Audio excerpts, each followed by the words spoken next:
Greetings, I'm Doc V.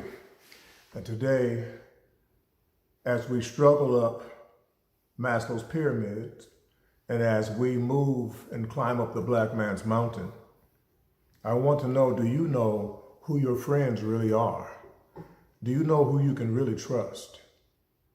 Do you have someone who you can invite into your personal life and trust them completely?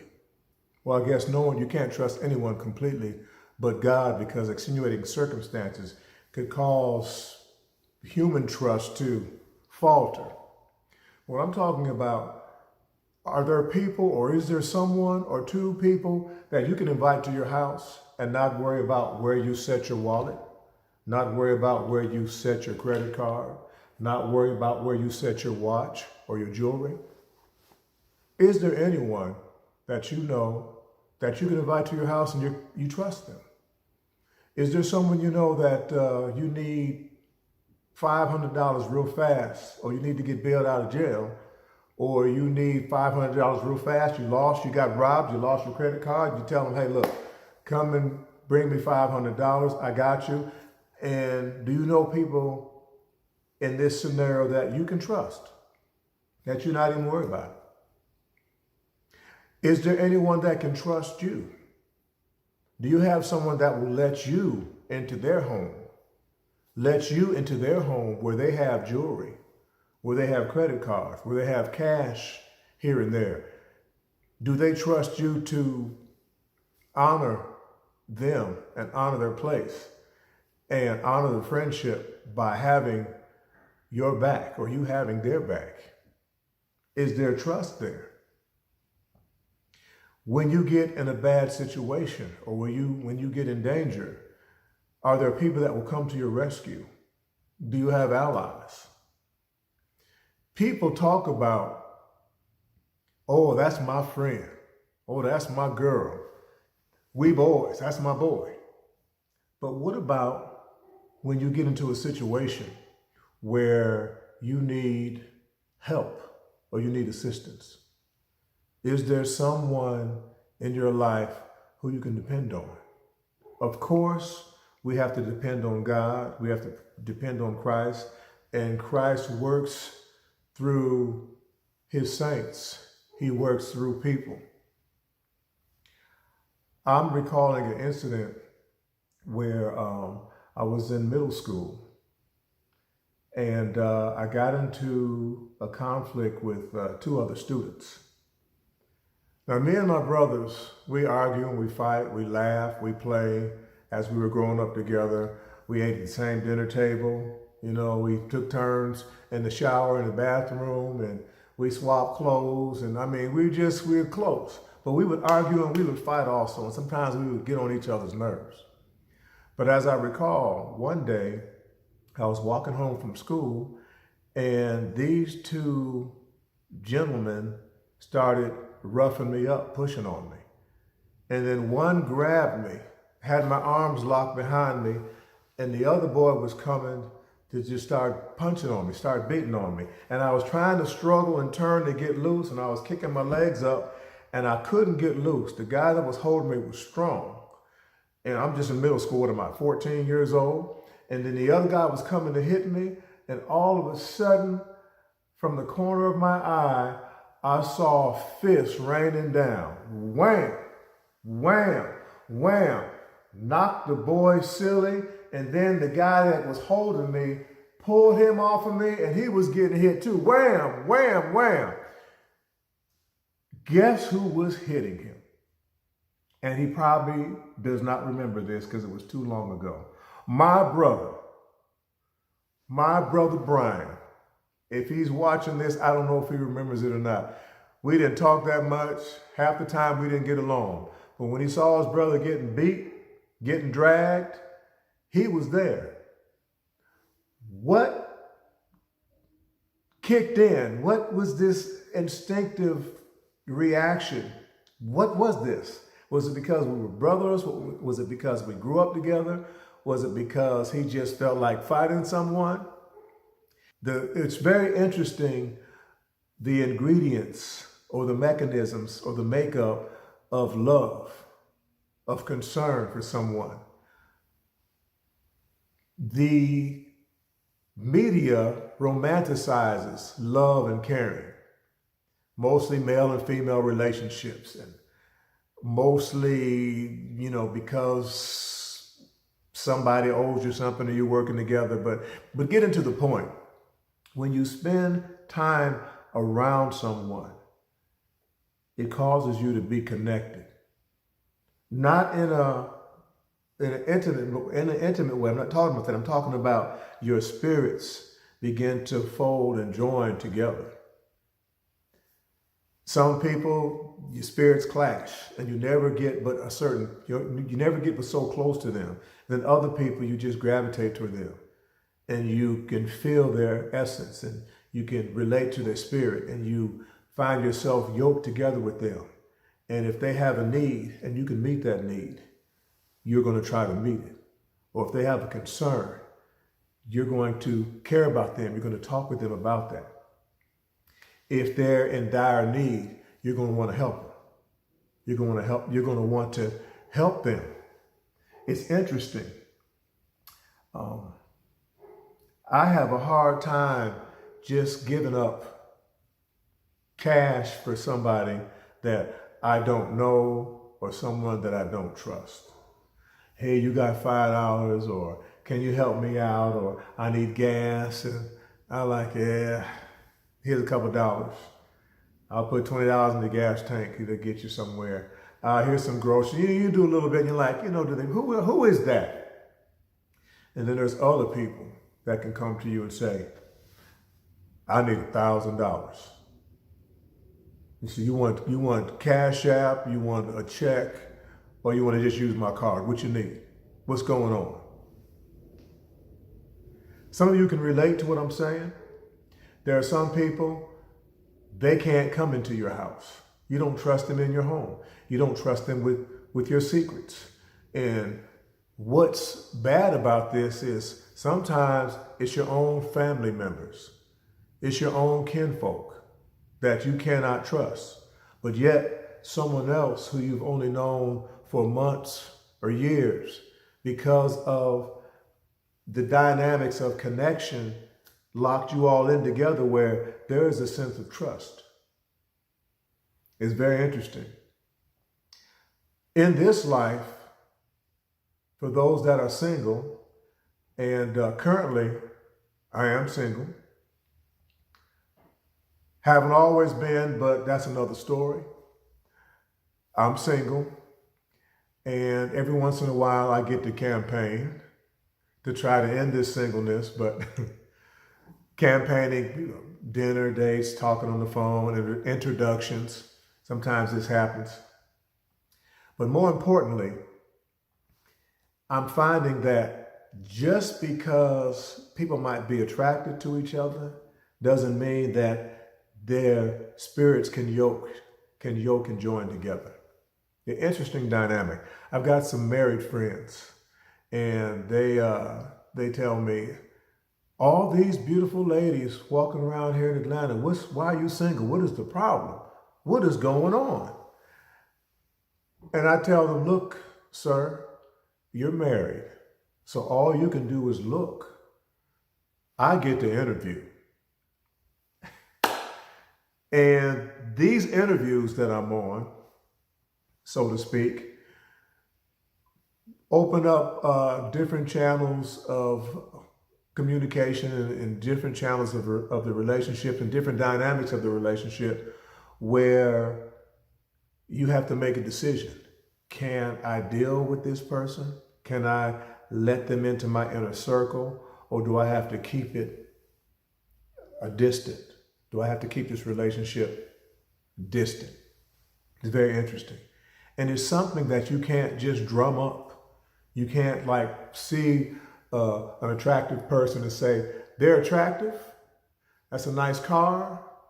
I like how they dress. I'm going to make that work. Doesn't work like that. Many people try to join with others for the wrong reasons. For material gain, for notoriety, to boost your reputation, for security reasons. It's very interesting, the dynamics of relationships. There's a term that I learned, I heard it on the radio, and they said hypergamy or hypergamous women. And I said, what is that?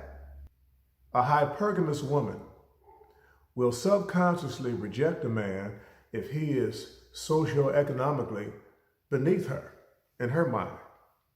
And I said, that's crazy. So I picked up my phone and I Googled, and hypergamy was right there. Webster's, Google, right there. And I said, isn't this something?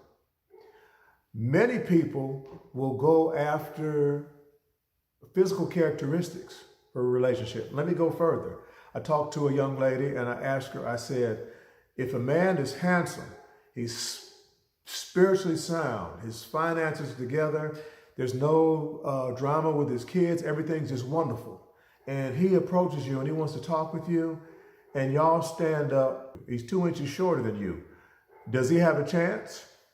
And these women, they say, no, not all of them, but they'll say, no, I don't think so. And what is interesting is a woman will accept a man that's tall, good looking, his money looks right, he's wearing that suit right, and they'll try to work it out. He might be a cheater, he might be a liar, he might not handle his business right, he might be messy with his past relationships, and his children might be some dynamics here that are not right. But if he's tall and has some money, they'll try to work with him. Ladies, I'm going to flip it around a little bit. Men have the same problem, but on the other side, a woman could be a great cook.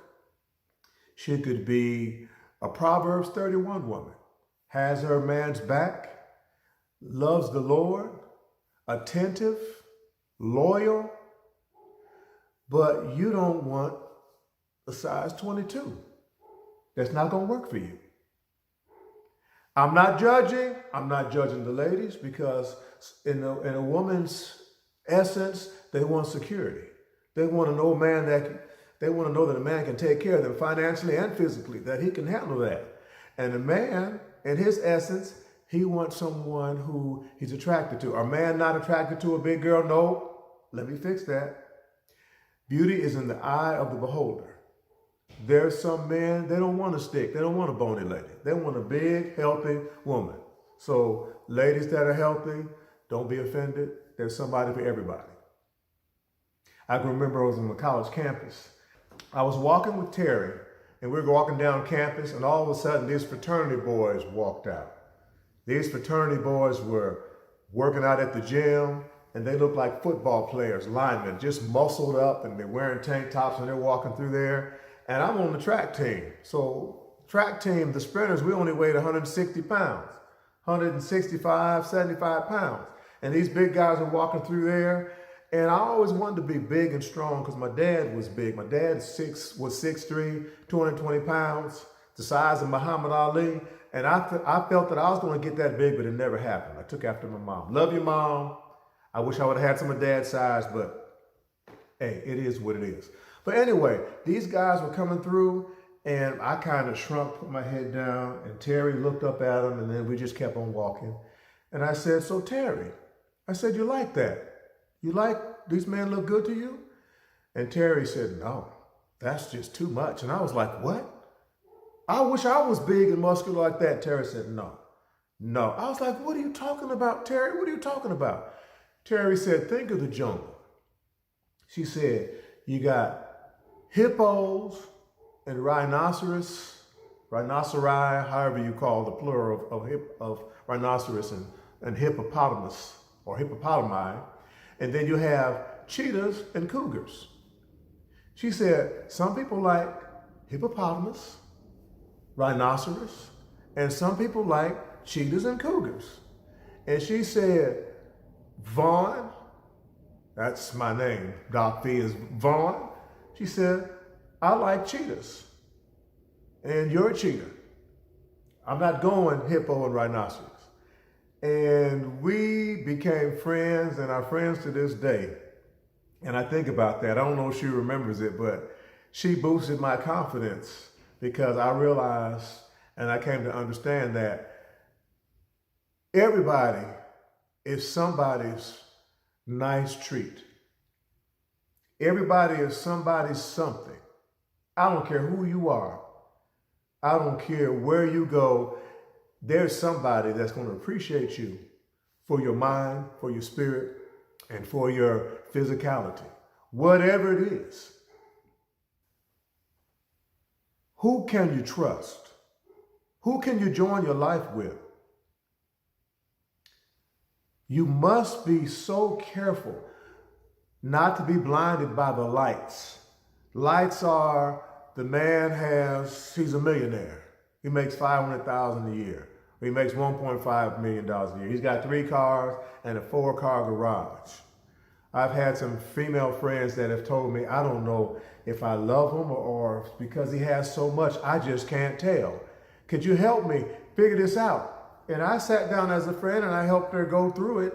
And this particular situation I'm thinking about, that fell and didn't work out because the man wasn't set up to help her. He was just set up to get what he could get.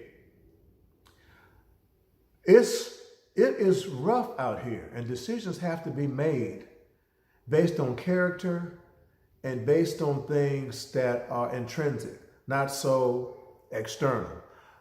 Are men just as guilty? Yes, they are. We men will get weak when it comes to a beautiful woman. We start thinking, well, she got a little bit of attitude and she only comes to church once on Christmas and weddings, but I like her and we're going to work it out. And character-wise and spiritual-wise and socioeconomically and mentally and level of maturity is just way off. But they so fine we can't see straight. Coming up soon is going to be a panel discussion. I'm going to have some single men and some single women and a married couple. We're going to have a panel of at least 4, hopefully 5 or 6, and we're going to discuss relationships. We're going to talk about why people are stuck on material and physical and why we can't get past that and see the intrinsic value of a person and see past the blinding lights. This will be interesting, and I look forward to that happening, and I will give you more information on that.